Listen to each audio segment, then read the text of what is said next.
people who know me know that I have a real love-hate relationship with Ayn Rand and Atlas Shrugged. I finally read it a few years ago, and I have to admit, I really enjoyed it. I was really fortunate, though, that I had read previously Hayek and Nisbet and Weaver and Friedman and Kirk and others, so in many ways I was already inoculated. I was insulated from her atheistic, narcissistic, materialist, capitalist ideology, and I could just go with it, and I really enjoyed the ride on the John Galt line. For me, it was just great to finally have someone who would stand up for the entrepreneur. You know, I read one of your audience members say that it was like the movie 300 for businessmen instead of for Spartans. And I was glad to hear that many of the repulsive parts of the book had been left out of the movie, frankly. That there are a couple things that you can say for almost anyone who reads the book. One is that they will always have a soft spot for the enterprising capitalist who takes risks instead of simply taking a job. And another benefit of this book is that people who read it will almost never become socialists or communists, or perhaps as importantly, they'll not become corporatists.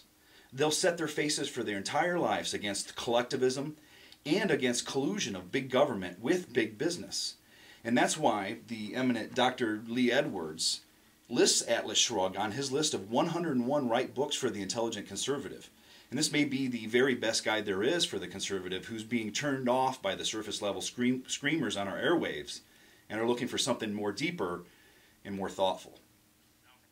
You know, Rand's got a wonderful portrayal of this dystopian society that is sliding down the road to serfdom, as Friedrich von Hayek might have called it. And it really rings true with her readers.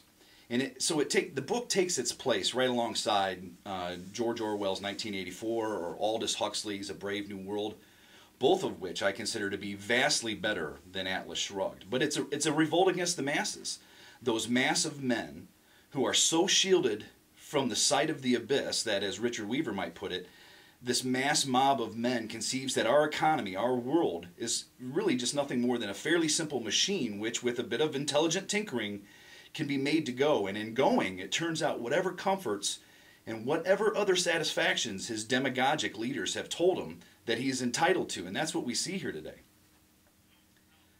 You know, if we're going to shift gears into what I don't like about Ayn, you know, it's not that I don't like strong women. Heck, I married a woman that's like Dagny Taggart, a sharp, independent, beautiful businesswoman who succeeded in a man's world and still stayed sexy.